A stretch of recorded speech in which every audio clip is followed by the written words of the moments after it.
से एक महत्वपूर्ण बीमारी हाई कोलेस्ट्रॉल के बारे में बात करने जा रहे हैं।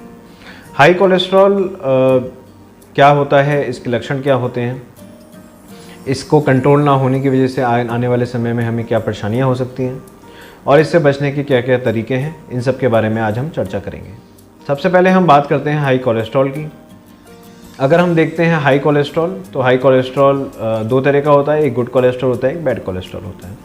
बैड कोलेस्ट्रॉल यानी कि ख़राब कोलेस्ट्रॉल जो हमारे शरीर में परेशानियां पैदा करता है, और गुड कोलेस्ट्रॉल वो कोलेस्ट्रॉल होता है जो हमारे शरीर के जो बॉडी प्रोसेस होते हैं उनको चलाने में मदद करता है।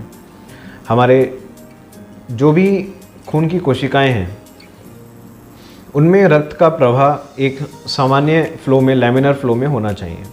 बट क्या होता है कि अगर कोलेस्ट्रॉल बढ़ा हुआ रहता है, बैड कोलेस्ट्रॉल बढ़ा हुआ रहता है, तो वो खून की कोशिकाओं में जाके जमा होने लगता है और वो लैमिनर फ्लो टर्बुलेंट फ्लो में बदल जाता है, और उसकी वजह से हमारे शरीर में आने वाले समय में दिक्कतें होने का प्रभाव रहता है। जैसा कि देखा गया है आमतौर पर कि लोगों का कोलेस्ट्रॉल कंट्रोल में ना होने की वजह से उनको हार्ट अटैक या लकवा, पैरालिसिस की शिकायत हो जाती है, और साथ ही साथ कोलेस्ट्रॉल बड़े होने की वजह से नसों में भी दिक्कत आने लगती है। अगर हम कोलेस्ट्रॉल की बात करें कि ये क्यों बढ़ता है, तो कोलेस्ट्रॉल जहाँ तक देखा गया है जनरली अगर हम बात करते हैं कि मोटे लोगों में हाई कोलेस्ट्रॉल की शिकायत होती है, बट ऐसा नहीं है कि सिर्फ और सिर्फ मोटे लोगों में ही हाई कोलेस्ट्रॉल की शिकायत होती है। जो लोग पतले होते हैं, लीन होते हैं, उनमें भी हाई कोलेस्ट्रॉल की शिकायत होती है, क्योंकि कोलेस्ट्रॉल सिर्फ और सिर्फ खाने पीने की वजह से नहीं, हमारे जेनेटिक मेकअप से भी बदलता है। जैसे कि कुछ बीमारियाँ होती हैं, फैमिलियल ट्राइग्लिसरीडीमिया या फैमिलियल हाइपरकोलेस्ट्रोलीमिया, इन सब चीज़ों की वजह से भी कोलेस्ट्रॉल बढ़ता है। अगर हम बात करते हैं मोटे लोगों की, तो वो ज़्यादातर डाइटरी हैबिट्स की वजह से होता है, हमारे खान पान की वजह से होता है। हम किस तरह का खा रहे हैं, किस तरह का पी रहे हैं। जैसा कि अगर बाहर का खाना हमको ज़्यादा पसंद है, तली हुई चीज़ें हमको ज़्यादा पसंद हैं, जैसे कि समोसा, कचौड़ी, पकौड़ी, या फास्ट फूड आइटम जैसे कि बर्गर, पिज़्ज़ाज़, चाउमीन, मोमोज़, इन सब चीज़ों की वजह से हमारा कोलेस्ट्रॉल बढ़ता है। साथ ही अगर हम अपनी फ़िज़िकल एक्टिविटी को ठीक नहीं रखते तो इससे भी हमारा कोलेस्ट्रॉल बढ़ता है। अगर हम अपनी दिनचर्या में अपनी नियमित एक्सरसाइज नहीं करते या वॉकिंग नहीं करते, तो उसकी वजह से हमारा कोलेस्ट्रॉल बढ़ने लगता है, और वो कोलेस्ट्रॉल हमारे शरीर में आने वाले समय में दिक्कतें प्रदान करता है। अगर हाई कोलेस्ट्रॉल होता है तो ये, जैसा मैंने आपको पहले बताया, कि खून की कोशिकाओं में जाके जमा होने लगता है। अब खून की कोशिकाएं हर जगह हैं हमारे शरीर में, हमारे ब्रेन की तरफ, हमारे मस्तिष्क की तरफ जाती हुई खून की कोशिकाओं में अगर जमा होता है, और वो जमा हुआ कोलेस्ट्रॉल कुछ टाइम के बाद, क्योंकि वहाँ पर फ्लो जो है वो हाई प्रेशर से टर्बुलेंट फ्लो चल रहा है, तो वहाँ से कोलेस्ट्रॉल टूट के और छोटी छोटी नसों को ब्लॉक कर देता है। इसकी वजह से हमें स्ट्रोक या पैरालिसिस, लकवा, इन सब की शिकायत हो सकती है। और अगर यही कोलेस्ट्रॉल हमारा हार्ट की नसों को ब्लॉक करता है तो हार्ट अटैक की शिकायत हो सकती है, और यही कोलेस्ट्रॉल अगर हमारे हाथों या पैरों की नसों को ब्लॉक करता है, जाम करता है, तो हमें गैंग्रीन की शिकायत हो सकती है।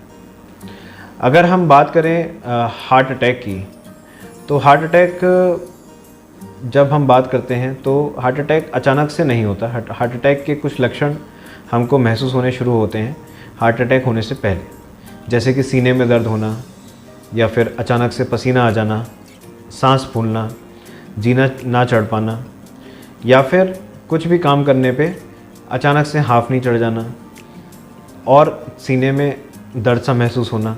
इन सब चीज़ों से हमें अंदाज़ा लगा सकते हैं कि हो सकता है कि हमें हार्ट अटैक होने वाला हो या हो रहा हो। साथ ही साथ अगर ऐसा होता है कि सीने में दर्द हो रहा है बाईं तरफ, और बाईं तरफ हाथ में दर्द जा रहा है, तो भी ये एक हार्ट अटैक का लक्षण हो सकता है। ज़्यादातर आमतौर पर लोग क्या करते हैं कि इसको हल्के में लेते हैं, इग्नोर करते हैं, और धीरे धीरे करके ये बीमारी बढ़ती चली जाती है, और जब एक टाइम पे नस पूरी तरह से ब्लॉक हो जाती है, पूरी तरह से बंद हो जाती है, तो एक बड़ा हार्ट अटैक हो जाता है। अगर आपको इस तरह के लक्षण आ रहे हैं तो इसको इग्नोर ना करें, इसको नज़रअंदाज ना करें, और अपने नज़दीकी डॉक्टर से कंसल्ट करें। अपना एक ईसीजी कराएं या इको कराएं, या एंजियोग्राफी कराएं, जैसी ज़रूरत हो उसके हिसाब से। अगर हार्ट में कुछ ब्लॉकेज महसूस होती है तो उसके हिसाब से आगे का ट्रीटमेंट करवा सकते हैं।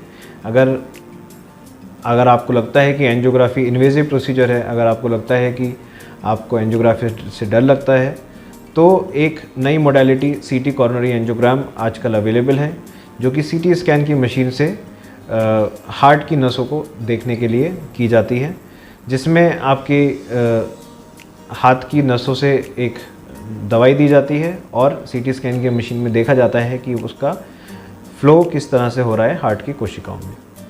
हालांकि ये जो मोडालिटी है, ये जो जांच है, ये 60 साल से कम उम्र के लोगों के लिए ही कारगर है।